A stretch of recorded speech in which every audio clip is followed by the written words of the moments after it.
FM पर मैं हूं भानु पुरोहित। प्रोग्राम है डॉक्टर महेंद्र पटवा FM पे। इससे हमारे साथ है होम्योपैथ चिकित्सक डॉक्टर हिना सैयद। डॉक्टर हिना, बहुत स्वागत है आपका। जी जी, बहुत स्वागत। चाहे तो मास्क खोल सकती हैं, आवाज साफ आएगी। जी जी जरूर।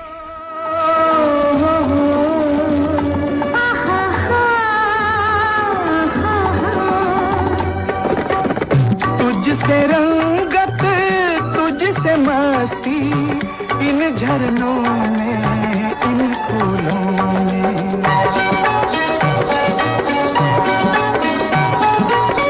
तुझसे रंगत, तुझसे मस्ती, इन झरनों में, इन फूलों में। तेरे दिल से मेरी हस्ती झूले चाहत के झूलों में। मचली जाए शोख मंगे, मचली जाए शोख मंगे, दो बाहों का हार पुकारे। आजा आजा रे, तुझको मेरा प्यार पुकारे।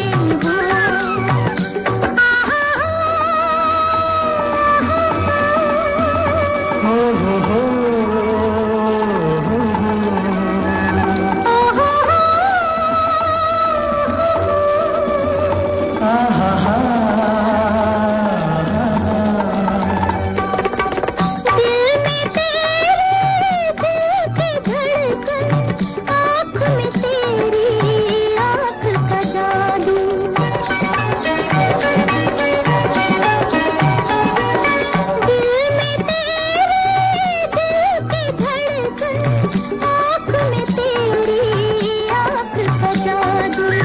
लब पर तेरे लब के साए, सांस में तेरी सांस की खुशबू। जुल्फों का हर बीच बुलाए, जुल्फों का हर बीच बुलाए, आंचल का हर तार पुकारे। आजा आजा रे, तुझको मेरा प्यार पुकारे। आहा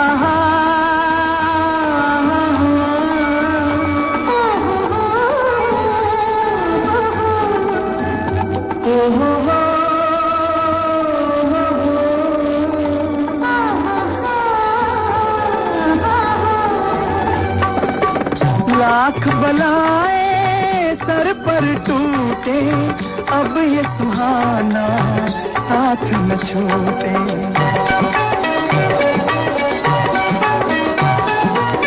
लाख बलाए सर पर टूटे, अब ये सुहाना साथ न छूटे। तन से चाहे जा छूट जाए, हाथ से तेरा हाथ न छूटे। मुड़ के तकना ठीक नहीं है, मुड़ के तकना ठीक नहीं नहीं है, अब चाहे संसार पुकारे, आजा आजा रे तुझको मेरा प्यार पुकारे हो।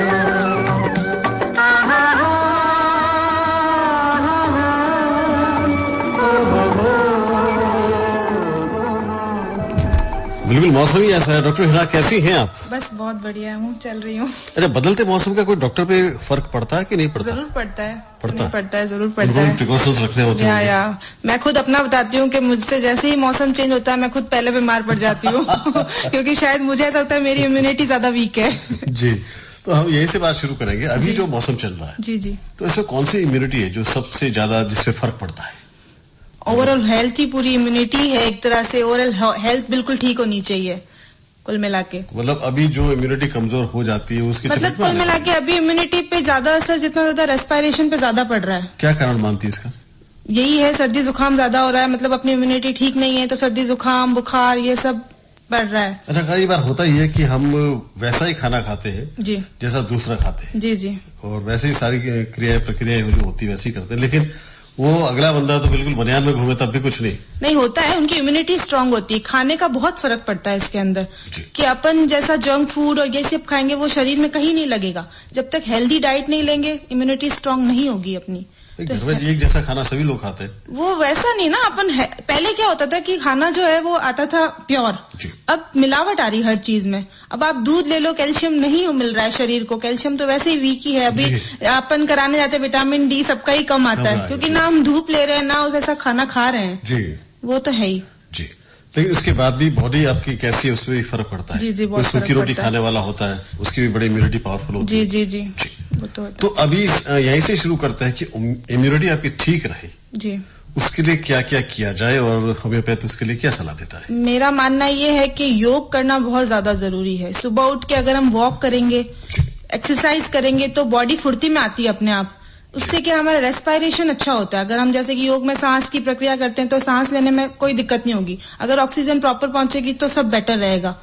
तो वो ज्यादा जरूरी है। फिर ऊपर से खान पान ज्यादा जरूरी है इम्यूनिटी बढ़ाने के लिए। जैसे कि आप ऐसे फ्रूट्स लें, वेजिटेबल्स लें, हनी लें, अदरक, लहसुन, ये सब चीजें बहुत अच्छी है इम्यूनिटी के लिए अगर अपन लेते हैं। अभी तो बहुत चल रहा है काढ़ा पिएं, तो वो बहुत जरूरी है। अच्छा, काढ़े की बात की है डॉक्टर हिना, तो ये भी कि काढ़ा क्या नियमित रूप से पिया जा सकता है या अल्टरनेट या सप्ताह में? मेरे हिसाब से तो ज्यादा लेने की जरूरत नहीं है। अपन नॉर्मली घर में जो नींबू की चाय वगैरह पीते हैं वो रेगुलर लो, उसमें कोई दिक्कत नहीं है।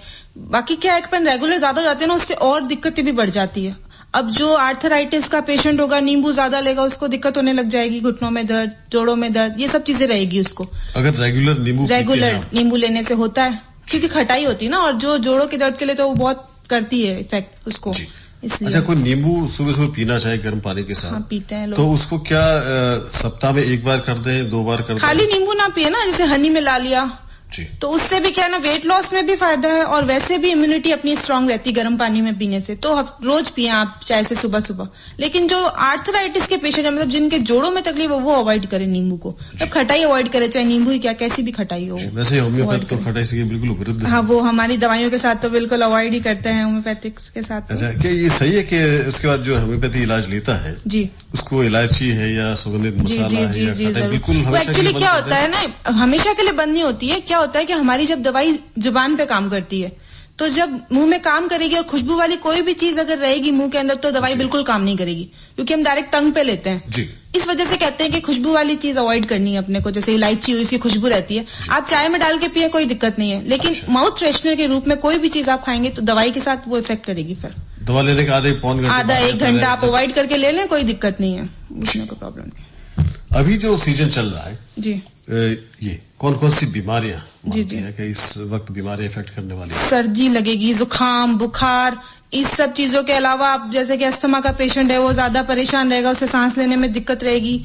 बच्चों के अंदर न्यूमोनिया, ब्रोंकाइटिस, ये कॉमन है, टॉन्सिलाइटिस, ये कॉमन अभी चलता है सर्दियां आते ही। और बाकी हमने देखा ये पहले डेंगू, स्वाइन फ्लू वगैरह कितना चला था, और अब तो कोरोना है ही। कोरोना ने इफेक्ट पूरा कर रखा है जी जी। सबसे पहले अस्थमा की बात करते हैं। जी जी, अस्थमा इसी मौसम में अपना रूप लेकर, नए रूप लेकर ऊपर आता है। जी जी। क्या कारण मानती हैं आप इसका? वही है, इसमें ब्रीदिंग प्रॉब्लम होती है। जो अस्थमा का पेशेंट क्या होता है कि जरूरी नहीं कि उसको सर्दी में ही प्रॉब्लम हो, गर्मियों में भी रहती है जब ह्यूमिडिटी ज्यादा होती है। जी। तो सर्दियों में जब मौसम बदलता है एकदम ठंड जब जाती है तो प्रॉपर जब सप्लाई लंग्स में नहीं पहुंचेगी ऑक्सीजन की तो उसको ये सांस लेने में तकलीफ होने लग जाती है। जी। तो ये ज्यादा प्रॉब्लम रहती है। जैसे अब रात को भी शुरू हो गया, उसको सुबह भी शुरू हो गया, तो कभी भी हो जाता है। फिर उसके साथ उसको अल्टरनेट जुकाम लग जाता है कि छींके आ रही है, कंटिन्यूस छींके आ रही है, तो वो भी एक प्रॉब्लम हो जाती है उसको। पहला लक्षण क्या उभर कर रहा था अस्थमा का? ब्रीदिंग में प्रॉब्लम सबसे पहले। एक नॉर्मल आदमी को जब ऐसा लगेगा चेस्ट पेन हो रहा है और ब्रीदिंग जैसे मुश्किल से आ रही है, खुल के वो सांस नहीं ले पाता है। उसे या तो चाहिए कि अब मैं या तो बाहर निकलूं जहाँ खुली हवा मुझे मिले, या उसे पंप लेने की जरूरत पड़ती है ताकि ऑक्सीजन उसके लंग्स तक पहुंचे। जी, जब पहली बार अटैक होता है जी, इस तरह का लक्षण आता है तब उसको लगता है कि उसका सबसे पहले सांस लेने में तकलीफ। जी। तब ये लक्षण आए तभी सीधे अगर आपके पास आ जाए। जी। क्योर कितना संभव है होम्योपैथी में इसका? क्योर अगर फर्स्ट स्टेज में पेशेंट आता है, एक तो होता है कि पेशेंट आते हैं कि साल भर से हम अस्थमा का पंप ले रहे हैं और उसके बाद आते हैं कि हम हमें क्योर कर दे, तो वो पॉसिबल नहीं होता, उसमें थोड़ा टाइम लगता है क्योंकि पंप लेने के बाद स्टेरॉइड्स इतने बॉडी में चले जाते हैं कि होम्योपैथी को काम करने में थोड़ा टाइम लगता है।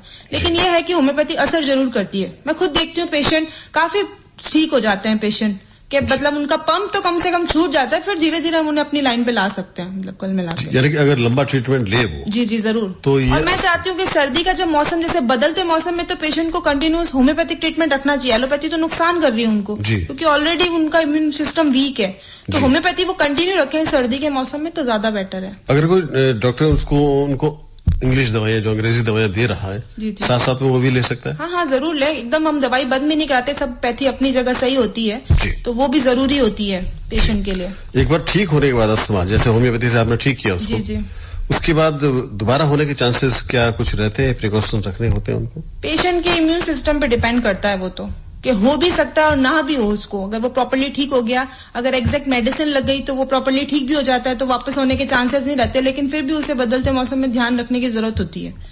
फॉलोअप देते हैं उस वक्त? फॉलोअप क्या रखते हैं हम उसका? फॉलोअप इसमें काफी मेडिसिन होती है, जैसे कि अगर डिफिकल्टी ब्रीदिंग में ज्यादा है तो कार्बोवेस 30 करके मेडिसिन आती है, इंस्टेंट उसे 2-3 बार 15-15 मिनट के गैप से दो तो काफी उसे रिलीफ मिलता है। आर्सेनिक एल्बम देते हैं, हम ये नहीं कहते कि इसे कंटिन्यूस दो, पर 200 की एक सिंगल डोज देते हैं उसे, तो उससे भी काफी ठीक रहता है उसका। जी। डॉक्टर ओम लखारा हमें इशारा ये कर रहे हैं कि यहाँ एक विराम लेने की जरूरत है। ओम जी। जी।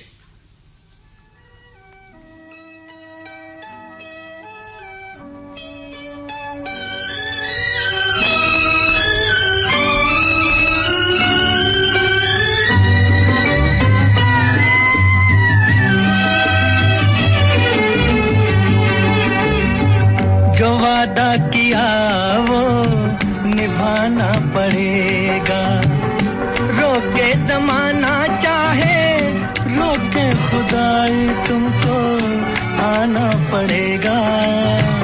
जो वादा किया वो निभाना पड़ेगा।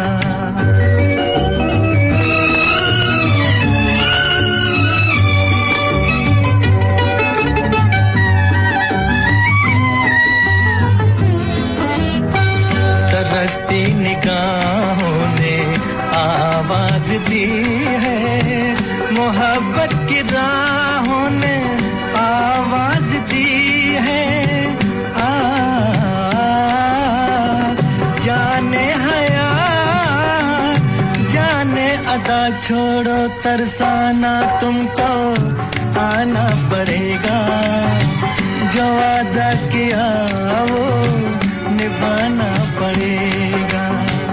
ये माना हमें जाते जाना पड़ेगा, पर ये समझ लो तुमने जब भी पुकारा हमको आना पड़ेगा। जो वादा किया वो निभाना पड़ेगा।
होम्योपैथी क्लिनिक, बिना साइड इफेक्ट होम्योपैथी से सभी प्रकार के रोगों का इलाज। देश विदेश के रोगियों के जटिल रोगों का सफल इलाज करने वाले 45 वर्षों से निरंतर आपकी सेवा में doctor Mahendra Patwa, panacea homeopathy clinic, Tulsi gate और MDM अस्पताल के सामने, जोधपुर। ब्रेक के बाद फिर से सभी का स्वागत है। प्रोग्राम में डॉक्टर महेंद्र पटवा FM पेनिसिया, हमारे साथ है डॉक्टर हिना सैयद। हिना जी, एक तो हो गया अस्थमा, जी, उसके बाद जुकाम जो लगता है वो भी बड़ा ही खतरनाक है। क्या इनका कोई रिश्ता है अस्थमा और जुकाम का? रिश्ता तो क्या, रेस्पिरेटरी का पूरा रिश्ता ही होता है। अब जुकाम जैसे है, एलर्जिक राइनाइटिस कहते हैं जिसे हम, जो एलर्जी ही है एक तरह से जी, नाक का इन्फ्लामेशन कह दो, इन्फेक्शन कह दो, जिसमें ज्यादा से ज्यादा छींके आना, नाक बहना, आंखों से पानी आना, तो ये रहता ही रहता है। इसमें भी पेशेंट बहुत ज्यादा परेशान हो जाता है जब कंटिन्यूस से छींके आने लगती है, तो ये भी ठीक नहीं है जी। दूसरा होता है एलर्जी जी। एलर्जी का बड़ा ही, मुझे ऐसा लगता है कि बड़ा मुश्किल इलाज है। जब तक गोली लो तब तक ठीक है, वरना होम्योपैथी कैसे इलाज करती है? क्या उसको पहचान एलर्जिक में क्या है ना कि जैसे क्या होता है, नाक के अंदर मांस बढ़ गया आपका अगर, तो अब आप बाहर निकले, डायरेक्ट हवा के कांटेक्ट में आए, तो जैसे ही कोई चीज उस चीज से टकराएगी वो क्रिएट करेगी छींके जी। अब आपको छींके आने लगेगी। दूसरा फॉर्म पकड़ लेता है वो साइनस का, क्या हमारा कहते हैं नजला जम गया है, तो वो जम जाता है, तो फिर वो हेडेक, नाक सब कवर करता है, क्योंकि ENT का तो अपना एक होता ही है सब मिक्सचर, तो वो चीज रहती है जी। इसमें कितना लंबा इलाज लेना पड़ता है? अगर एलर्जी होती है तो क्या पहचान की जाती है पहले कि एलर्जी किससे है? नहीं, हमारे यहाँ अच्छी अच्छी मेडिसिन आती है। जैसे कि आप ले लो, एक मेडिसिन बनी है प्याज से जी। प्याज में क्या सिम्टम रहते हैं? जब प्याज काटते हैं आंखों से पानी आना, नाक से पानी आना, उसी के बॉटनिकल नेम है एलियम सीपा।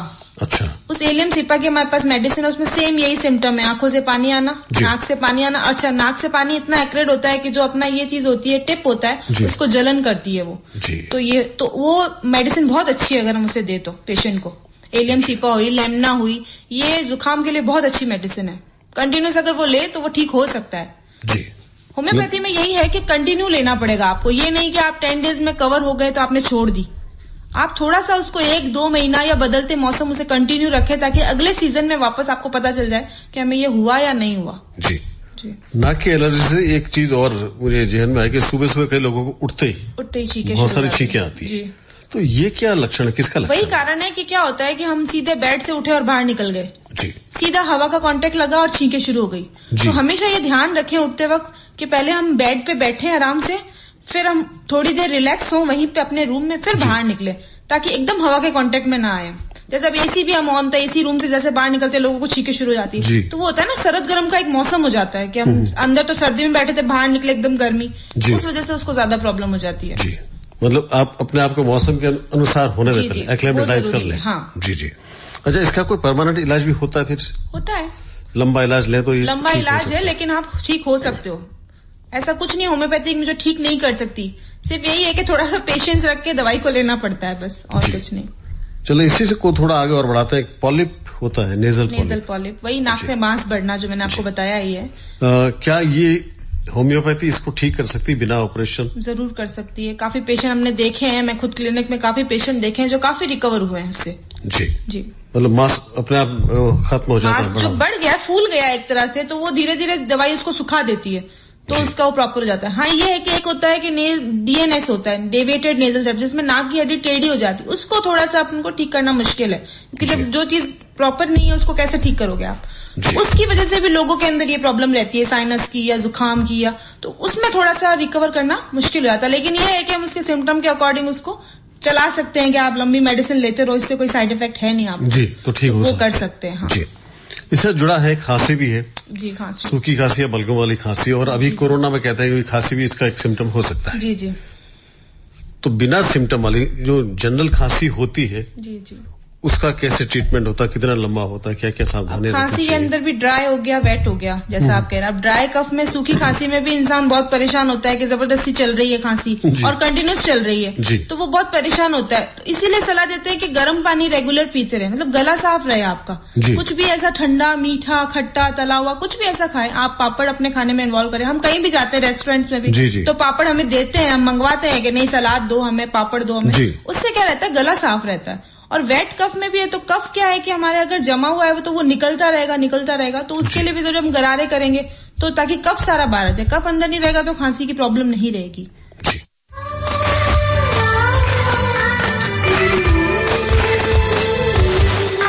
तुम हुस्न परी तुम जाने जहां, तुम सबसे हंसी तुम सबसे जवां।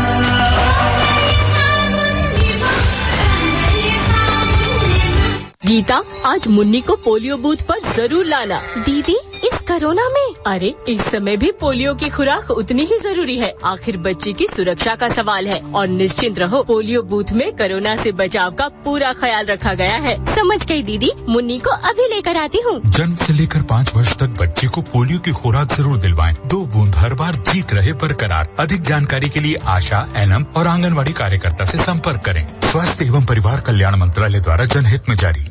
ओह, इस पथरी की परेशानी ने तो परेशान कर रखा है। कहाँ इलाज न करवाया। अब चिंता की कोई बात नहीं। गुर्दे की पथरी का सफल इलाज, बिना ऑपरेशन, बिना चीरा, बिना टाँके, सीमेंस आधुनिकतम लिथोट्रिप्सी मशीन से। प्रोस्टेट गुर्दा रोग के इलाज हेतु कमला नगर अस्पताल, पाल लिंक रोड, जोधपुर।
बहुत ही प्यारे म्यूजिकल ट्रैक के लिए ओम जी बहुत धन्यवाद आपका। डॉक्टर हिना सईद हमारे साथ है। जी हिना जी, कोरोना के बारे में कुछ बातें करना चाहते हैं। जी बताइए, क्या मानती है होम्योपैथी कोरोना? मुझे ऐसा लगता है कि कोरोना में कोई जनरली नया सिम्टम नहीं आया है। वही सारे सिम्टम रेस्पिरेशन के इन्वॉल्व हुए हैं, खांसी, जुकाम, बुखार, अस्थमा। लेकिन क्या है ना कि लोगों के मन में इसका डर ज्यादा बैठा दिया है जी, जिससे क्या है ना, लोग कोरोना तो पता नहीं लेकिन मेंटली ज्यादा बीमार होने लग गए हैं। वो ज्यादा हो रहा है जी। तो क्या कोरोना से डरने की जरूरत नहीं है। अगर आपका इम्यूनिटी स्ट्रांग है, आप जल्दी इजीली कैच कोल्ड नहीं करते हो कुछ भी, तो आप कोरोना से डरे ना। होम आइसोलेशन रखें अपना। अगर आपको लगता है कि मेरे अंदर ये आ रहे हैं सिम्टम के सर्दी हो गया, क्योंकि अभी तो नॉर्मल फ्लू भी स्टार्ट हो जाएगा जैसे मौसम बदला है, तो डरे ना कोरोना से।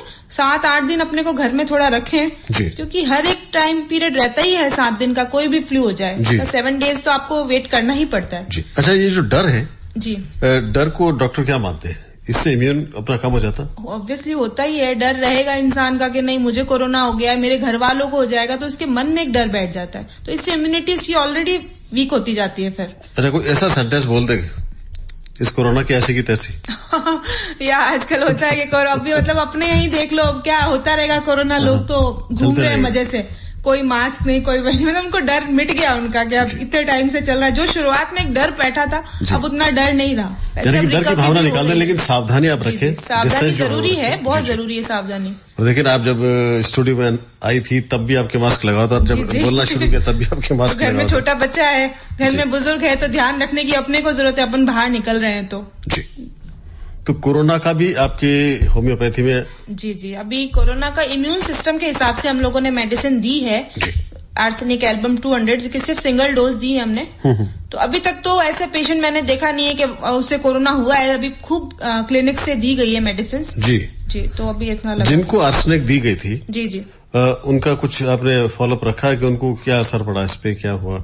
असर से मतलब इम्यूनिटी के हिसाब से दी उसमें, तो अभी उसका कोई फॉलोअप नहीं है। लेकिन हाँ, ये है कि उनका अभी तक ये नहीं आया कि हमें कोरोना हो गया। जिनको दी गई थी उनको असर दी गई है, अभी तक उसमें आया नहीं है कि हमें कोरोना हो गया, ऐसा किसी ने आके कहा नहीं है। यानी कि ये जो होम्योपैथी की दवा है काफी असरकारक है, कोरोना के खिलाफ भी काम करती है। इम्यून बूस्टर के हिसाब से अच्छी मेडिसिन है, पर यह है कि आप ज्यादा डोज नहीं दे सकते, वो आपको इफेक्ट कर सकती है। अगर आपने ज्यादा दे दी, सांस के पेशेंट को सांस ज्यादा बढ़ जाएगा। तो सिंगल डोज दे रहे हैं अभी हम सिर्फ 200 की, जो कि बेस्ट है 2-3 महीने के लिए कम से कम। जी। अच्छा, जनरली जब कोई चेकअप के लिए इन दिनों जाता है तो ऑक्सीजन लेवल जरूर देखा करते हैं। जी। तो क्या होम्योपैथी में ऑक्सीजन लेवल बढ़ाने का भी कुछ ऐसा है? नहीं, ऐसा तो है कुछ नहीं, लेकिन हाँ ये है कि बस वही है ना, इम्यूनिटी उसकी देख लेते हैं। बाकी ऑक्सीजन से रिलेटेड अपने क्या है, उसको नॉर्मल मान लो, आप घर में ही ये सब चीजें देखें तो बेटर है। जी, वो बाकी कुछ नहीं ऐसा। जी, बच्चों और बूढ़ों में जी क्या इसका जो पावर होती है अलग अलग दिया जाता है, या आप मानते हैं कि बच्चों में जो इम्यून सिस्टम ठीक होता है? ग्लोब्यूल्स में फर्क रख सकते हैं हम, डोज तो वही पोटेंसी वही दे रहे हैं हम, लेकिन ग्लोब्यूल्स में जैसे कि बड़ों में हमने 20 to 25 ग्लोब्यूल्स दिए, जो हम छोटी छोटी गोलियां देते हैं, लेकिन बच्चों के अंदर 10 गोलियां 15 गोली में वो कारगर कर जाती है। जी, पोटेंसी वही होती है, लेकिन डोज कम हो जाती है उसकी। खान पान को लेकर क्या कहना चाहेंगे डॉक्टर हिना? खान पान के लिए मैं यही कहूंगी कि नियमित आप तुलसी की चाय पिए, अदरक की चाय पिए, ये ज्यादा बेस्ट है। और अब तो सर्दियां आ रही है तो गर्म तासीर की चीजें खाएं, जैसे खजूर हुई, गुड़ हुआ, ये बहुत बेस्ट है। जो सर्दियां आते ही गुड़ के हलवे, और तो उससे क्या शरीर में गर्मी बनी रहती है, जल्दी टेम्परेचर अपना हाई नहीं होता, तो ये बेस्ट है। चलिए, जब भी आप गुड़ का हलवा बनाए हमें जरूर याद कीजिएगा। लेकिन इसके साथ ही अब इस प्रोग्राम का समय जो है यही संपन्न होता है। तो अपने दोस्त भानु पुरोहित और डॉक्टर हिना, जी बहुत शुक्रिया आपको।